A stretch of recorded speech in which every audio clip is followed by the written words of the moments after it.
Hi all, doctor ആവുക എന്ന് പറയുന്നത് ഒരുപാട് സ്റ്റുഡൻസിൻ്റെ, ഒരുപാട് കുട്ടികളുടെ വലിയ ആഗ്രഹമാണ് അല്ലേ. ചെറിയ പ്രായത്തിൽ തന്നെ ഈ ഡോക്ടർ സെറ്റൊക്കെ വെച്ചിട്ട് സ്റ്റെത്തൊക്കെ ചെവിയിൽ വെച്ച് അങ്ങനെ നടക്കുന്ന ആൾക്കാരുണ്ടാവും. ആ ഒരു അതിനോടുള്ള ഒരു ഇഷ്ടം അല്ലേ. അതുപോലെ തന്നെ ബയോളജിയോടും അതുപോലെ തന്നെ ഈ സേവന രംഗത്തോടുള്ള ഇഷ്ടവും അതുപോലെ തന്നെ ഡോക്ടർ എന്ന് പറയുന്ന ആ ഒരു പ്രൊഫഷനോടുള്ള ഒരു വലിയൊരു പാഷനും ഒക്കെ ചില കുട്ടികളിലെങ്കിലും വളരെ ചെറുപ്പത്തിൽ തന്നെ നമുക്ക് കാണാൻ സാധിക്കാറുണ്ട്. ആ ഒരു ഡ്രീമുമായി നടക്കുന്നവർ ഒരുപാട് സ്റ്റുഡൻസ് ഉണ്ട്. പക്ഷെ ഒരുപാട് കുട്ടികൾക്ക് ആ ഒരു സ്വപ്നമുണ്ട്, ഡോക്ടർ ആവണം എന്ന സ്വപ്നമുണ്ട്, അല്ലെങ്കിൽ ആ ഒരു സ്വപ്നത്തിൽ നല്ല ക്ലാരിറ്റി ഉണ്ട്. ചില കുട്ടികൾക്ക് ഡോക്ടർ ആവണമെന്ന് മാത്രമല്ല ഏത് സ്പെഷ്യലൈസേഷൻ എടുക്കണം എന്നുള്ള കാര്യത്തിൽ പോലും വളരെ ക്ലാരിറ്റി ഉണ്ട്. പക്ഷേ അങ്ങനെയൊക്കെ ഉണ്ടായിരിക്കുകയും എല്ലാ കുട്ടികളും ഡോക്ടേഴ്സ് ആവുന്നില്ല, അല്ലെങ്കിൽ ആവാൻ പറ്റില്ല അല്ലേ. പക്ഷേ എന്തുകൊണ്ടാണ് ഇത്ര കൃത്യമായ ഒരു ആഗ്രഹം ഉണ്ടായിട്ടും പല കുട്ടികൾക്കും അതിലേക്ക് എത്തിപ്പെടാൻ സാധിക്കാത്തത്? അതിൻ്റെ കാരണം നമ്മൾ അതിനുവേണ്ടി എന്ത് ചെയ്യുന്നു എന്നുള്ളത് മാത്രം ആലോചിച്ചാൽ മതി. ഇപ്പോൾ നമ്മുടെ നാട്ടിൽ പൊതുവായി നടക്കുന്ന ഒരു കാര്യം പറയുകയാണെങ്കിൽ എന്താ സംഭവിക്കുന്നത്? 10ാം ക്ലാസ് കഴിയും, 10ാം ക്ലാസ് വരെ ഫുൾ എ പ്ലസ് എന്നുള്ള ആ ഒരു സ്വപ്നം മാത്രമായിരിക്കും ഉണ്ടാവുക. അങ്ങനെയൊക്കെ ഫുൾ എ പ്ലസോ അല്ലെങ്കിൽ കുറച്ച് എ പ്ലസ് ഒക്കെ നേടി എവിടെയെങ്കിലും ഒരു നല്ലൊരു സ്കൂളിൽ +1 അഡ്മിഷൻ നേടുക എന്നുള്ളതായിരിക്കും. അതുവരെ അതിനപ്പുറത്തേക്ക് ഒരു ചിന്തയേ ഇല്ല. എന്നിട്ട് +1 അഡ്മിഷൻ നേടിക്കഴിഞ്ഞാൽ പിന്നെ ചിലപ്പോൾ എന്ത് ചെയ്യും, ചില ആളുകളെങ്കിലും ആ സമയത്തെങ്കിലും ചിന്തിക്കും ഇനി എന്ത് എന്നുള്ളത്. അപ്പോൾ +1 അഡ്മിഷൻ നേടിയതിന് ശേഷം എന്തെങ്കിലും ചില ട്യൂഷനോ അല്ലെങ്കിൽ കോച്ചിങ്ങിനൊക്കെ പോകുന്നു. പിന്നെ +1ലും +2ലും ചിലപ്പം കോച്ചിങ്ങിന് പോകും. ചില ആളുകൾ +2ൽ തുടങ്ങും, അല്ലെങ്കിൽ ചില ആളുകൾ +2 പകുതിയൊക്കെ ആകുമ്പോൾ അല്ലെങ്കിൽ +2 കഴിയാനാകുമ്പോൾ കോച്ചിങ്ങിന് പോയി തുടങ്ങും. എന്നിട്ട് എന്ത് ചെയ്യും, പിന്നെ +2 കഴിഞ്ഞതിന് ശേഷം മെഡിക്കൽ എൻട്രൻസ് എഴുതുന്നു. അപ്പോൾ ഒരു മൊബൈൽ നമ്പർ മാതിരിയുള്ള വലിയൊരു റാങ്ക് കിട്ടുന്നു. അപ്പോൾ ഇത് കിട്ടൂല എന്ന് മനസ്സിലാകുന്നു.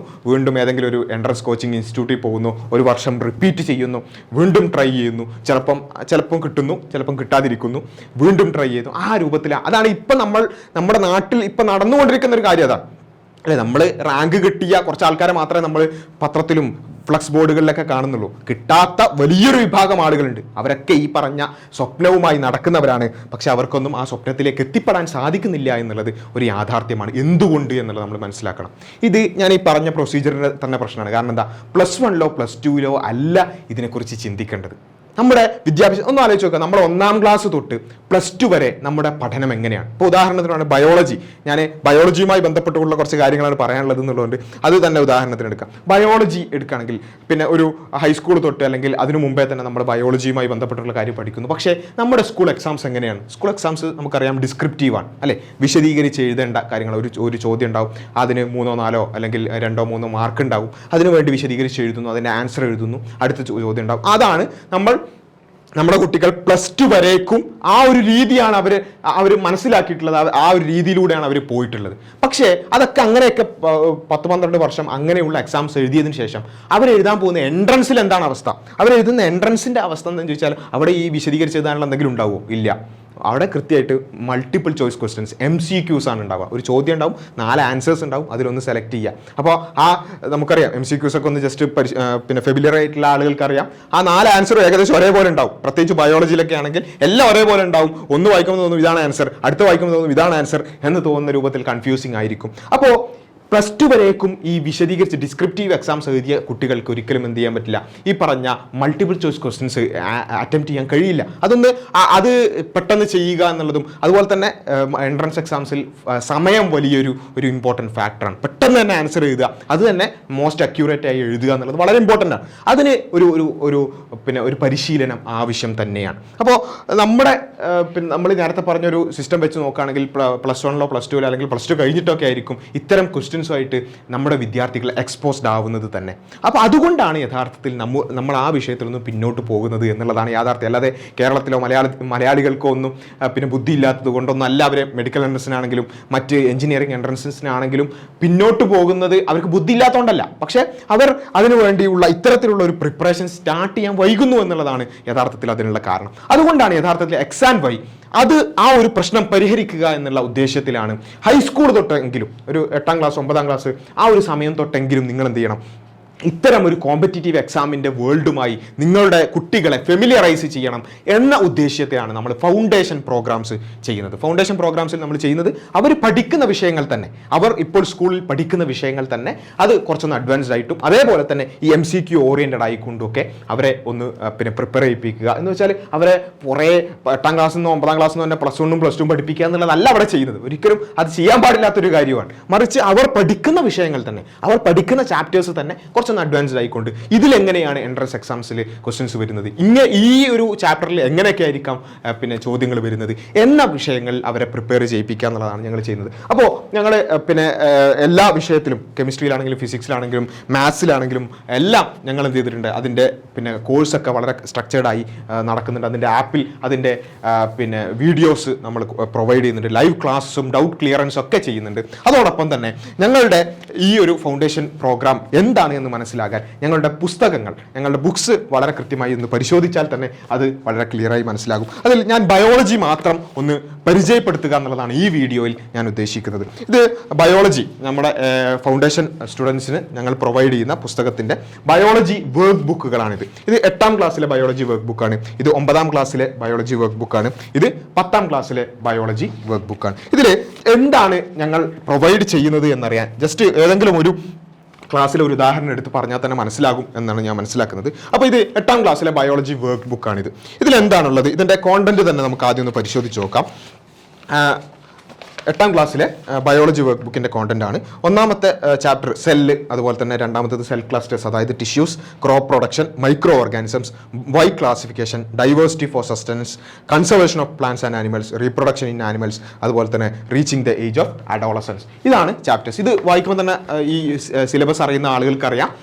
സ്റ്റേറ്റിലെയും അതുപോലെ തന്നെ CBSEയിലെയും ICSEയിലെയും എല്ലാം പിന്നെ അവരുടെ സിലബസിനെ കൺസിഡർ ചെയ്തുകൊണ്ട് എല്ലാം ഉൾപ്പെടുത്തിക്കൊണ്ടുള്ള ഒരു കോണ്ടന്റ് ആണ് നമ്മൾ പ്രൊവൈഡ് ചെയ്യുന്നത്. അപ്പോൾ അവർ എന്ന് വെച്ചാൽ ഞാൻ പറഞ്ഞു വന്നത് 8ാം ക്ലാസ്സിൽ സ്റ്റേറ്റിലാണെങ്കിലും CBSEയിലാണെങ്കിലൊക്കെ അവർ ഇപ്പോൾ പഠിച്ചുകൊണ്ടിരിക്കുന്ന വിഷയങ്ങളാണ്, ചാപ്റ്റേഴ്സാണ് നമ്മൾ പഠിപ്പിക്കുന്നത്. അപ്പോൾ സ്കൂളിലുള്ള അവരുടെ എക്സാം പ്രിപ്പറേഷൻസിനടക്കം നമ്മൾ എന്ത് ചെയ്യും, നമ്മുടെ ഈ ഒരു പുസ്തകങ്ങളാണെങ്കിലും അതുപോലെ തന്നെ ക്ലാസ്സസ് ആണെങ്കിലും ഹെൽപ്പ് ചെയ്യുന്നുള്ള കാര്യത്തിൽ യാതൊരു സംശയമില്ല.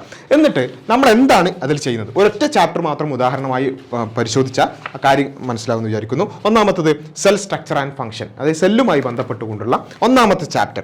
ആ ചാപ്റ്ററിൽ നമ്മൾ എന്താണ് പ്രൊവൈഡ് ചെയ്യുന്നത്, നമുക്ക് കാണാൻ സാധിക്കുന്നത് ഈ പുസ്തകത്തിൽ നമ്മൾ സെല്ല് എന്നുള്ള ചാപ്റ്റർ എടുത്ത് നോക്കിയാൽ 3 ലെവലായിക്കൊണ്ട് കുറേ ക്വസ്റ്റ്യൻസ് കാണാൻ സാധിക്കും. ഇത് ലെവൽ 1 ക്വസ്റ്റ്യൻസ് ആണിത്. അതിൽ ഓരോ ക്വസ്റ്റ്യനും 4 ഓപ്ഷൻസ് ഉണ്ടാവും, അത് അവർക്ക് പിന്നെ മാർക്ക് ചെയ്യാം. അങ്ങനെ ഇത് ലെവൽ 1 ക്വസ്റ്റ്യൻസ് ആണ്. ഇത് ലെവൽ 2 ക്വസ്റ്റ്യൻസ് ആണ് ഇവിടെ നമുക്ക് കാണാൻ പറ്റുന്നത്. ഇവിടെ ലെവൽ 2 ക്വസ്റ്റ്യൻസ് ഉണ്ട്, പിന്നെ ലെവൽ 3 ക്വസ്റ്റ്യൻസും ഉണ്ട്. അങ്ങനെ എല്ലാ ചാപ്റ്ററിലും 3 ലെവൽ ക്വസ്റ്റ്യൻസ് ഉണ്ട്. ഇത് എന്താണ് ഈ 3 ലെവൽ ക്വസ്റ്റ്യൻസ് എന്നുള്ളത് ജസ്റ്റ് മനസ്സിലാക്കുക.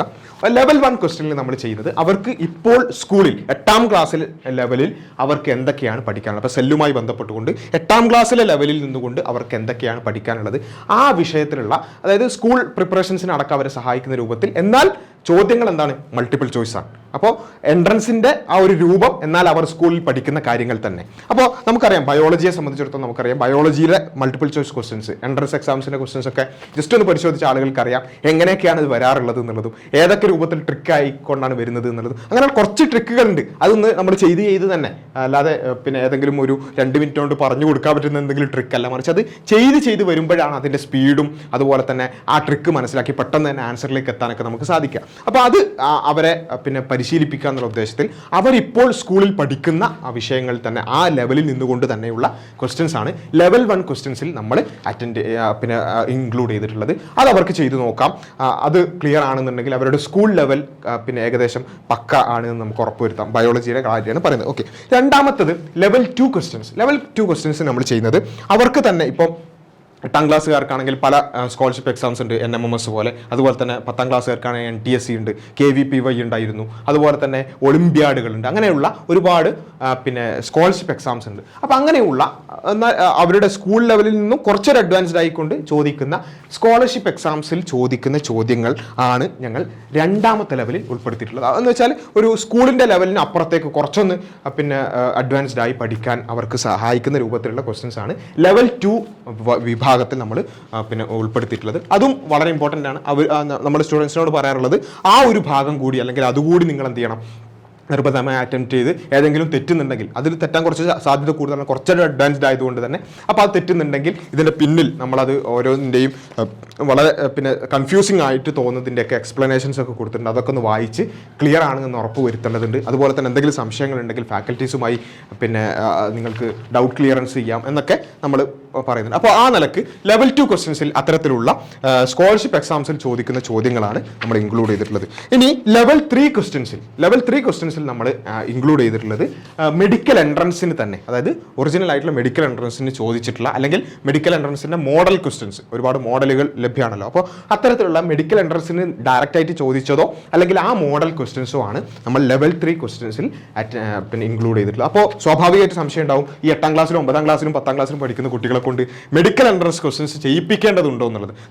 അവരൊരിക്കലും പഠിക്കാത്ത വിഷയത്തിലുള്ള ചോദ്യങ്ങളൊന്നും അല്ല, മറിച്ച് അവർ പഠിക്കുന്നതുമായി ബന്ധപ്പെട്ടുകൊണ്ട് റിലേറ്റ് ചെയ്തിട്ടുള്ളത് തന്നെ എങ്ങനെയൊക്കെയാണ് ഇതിന് നിങ്ങളിപ്പോൾ പഠിക്കുന്ന വിഷയത്തിൽ +2 കഴിഞ്ഞിട്ട് നിങ്ങൾ എഴുതാൻ പോകുന്ന മെഡിക്കൽ എൻട്രൻസിന് എങ്ങനെയൊക്കെയാണ് ചോദ്യങ്ങൾ വരുന്നത് എന്ന രൂപത്തിൽ അവരെ ഒന്ന് ഫെമിലിയറൈസ് ചെയ്യുക. അത്തരം ക്വസ്റ്റ്യൻസ് ആദ്യമായി +2 ഒക്കെ കഴിഞ്ഞ് എൻട്രൻസ് എഴുതാൻ പോകുമ്പോൾ ആദ്യമായിട്ട് ഇത്തരം ക്വസ്റ്റ്യൻസ് കണ്ട് അന്താളിക്കുന്നതിന് പകരം ഇപ്പോൾ തന്നെ അതുമായി ഫെമിലിയറൈസ് ചെയ്യുക എന്നുള്ള ഉദ്ദേശത്തിലാണ് നമ്മൾ എന്ത് ചെയ്യുന്നത്, ലെവൽ 3 ക്വസ്റ്റ്യൻസിൽ അത്തരം ക്വസ്റ്റ്യൻസ് ആഡ് ചെയ്തിട്ടുള്ളത്.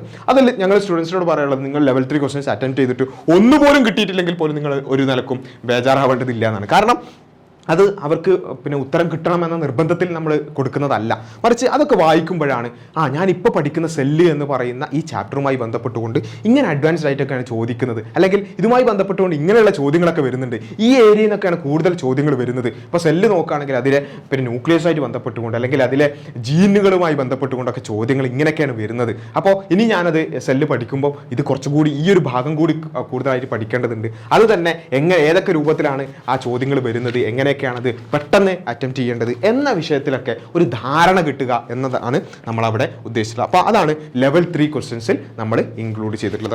ഈ രൂപത്തിലാണ് നമ്മൾ എന്ത് ചെയ്തിട്ടുള്ളത്, നമ്മുടെ വർക്ക് ബുക്ക് പ്ലാൻ ചെയ്തിട്ടുള്ളത്, വർക്ക് ബുക്ക് പ്രിപ്പയർ ചെയ്തിട്ടുള്ളത്. അപ്പോൾ ആ നിലക്ക് വളരെ കൃത്യമായിക്കൊണ്ട് തന്നെ നിങ്ങളുടെ കുട്ടികൾക്ക് ഹൈസ്കൂൾ തൊട്ട് തന്നെ അവരുടെ മെഡിക്കൽ എൻട്രൻസ് അല്ലെങ്കിൽ ഡോക്ടർ ആവുക എന്നുള്ള സ്വപ്നം അത് കേവലം ഒരു സ്വപ്നമായി അവിടെ ബാക്കിയാവാതെ അത് യാഥാർത്ഥ്യത്തിലേക്ക് എത്തിക്കുവാൻ ഇത്തരത്തിലുള്ള ഒരു പ്രിപ്പറേഷൻസ് വളരെ ഇമ്പോർട്ടൻ്റ് ആണ്. കാരണം നമ്മുടെ ഒരു കോമ്പറ്റീവ് ഫീൽഡ് എന്ന് പറയുന്നത് നമ്മുടെ +2 കഴിഞ്ഞിട്ട് വിദ്യാർത്ഥികൾ ഇറങ്ങുന്ന അത്രയും വലിയൊരു മത്സര രംഗത്തേക്കാണ്. അവിടെ പിടിച്ചു നിൽക്കണമെങ്കിൽ ഞാൻ പറയുന്നത് 8ാം ക്ലാസ് തൊട്ട് തന്നെ വേറെ ഒരു എൻ്റർടൈൻമെൻറ്റോ മറ്റു കാര്യങ്ങളോ ഒന്നും ഇല്ലാതെ കുത്തിയിരുന്ന് പഠിക്കണം എന്നല്ല, ഏതാനും ഒരു ദിവസത്തെ കുറച്ച് സമയമെങ്കിലും ഇത്തരം ക്വസ്റ്റ്യൻസ് ഒക്കെ ചെയ്ത് നോക്കി അതുമായി ഫെമിലിയറൈസ് ചെയ്ത് ആ ഒരു വേൾഡുമായി ഒരു ബന്ധമൊക്കെ സ്ഥാപിച്ച് അങ്ങനെയുള്ള കുട്ടികൾ ഉണ്ടാകണം. എന്നാൽ മാത്രമേ അവർക്ക് +1 +2 കൂടി കുറച്ചൊരു എഫേർട്ട് ഇട്ട് കഴിഞ്ഞാൽ വളരെ സിമ്പിളായി ഈ ഒരു ലക്ഷ്യം നേടിയെടുക്കാൻ സാധിക്കുള്ളൂ. അതിന് പറ്റുന്ന രൂപത്തിലുള്ള മെറ്റീരിയൽസ് ആണ് ഞങ്ങളിവിടെ പ്രിപ്പയർ ചെയ്തിട്ടുള്ളത്. അപ്പോൾ ഇതാണ് ഞങ്ങളുടെ ബയോളജി വർക്ക് ബുക്കുകളുമായി ബന്ധപ്പെട്ടുകൊണ്ട് പറയാനുള്ളത്. ഇതുപോലെ തന്നെയാണ് 9th-ലാണെങ്കിലും 10th-ലാണെങ്കിലും അവർ പഠിക്കുന്ന പിന്നെ സ്കൂളിൽ അവർക്ക് പഠിക്കാനുള്ള വിഷയങ്ങൾ തന്നെയാണ് നമ്മൾ കൊടുത്തിട്ടുള്ളത്. CBSE ICSE അതുപോലെ തന്നെ സ്റ്റേറ്റ് സിലബസുകളെ കൺസിഡർ ചെയ്തുകൊണ്ട് എല്ലാറ്റിനെയും ഉൾപ്പെടുത്തിക്കൊണ്ടുള്ള പിന്നെ കോണ്ടന്റാണ് 9th-ലാണെങ്കിലും 10th-ലാണെങ്കിലും നമ്മൾ പ്രൊവൈഡ് ചെയ്യുന്നത്.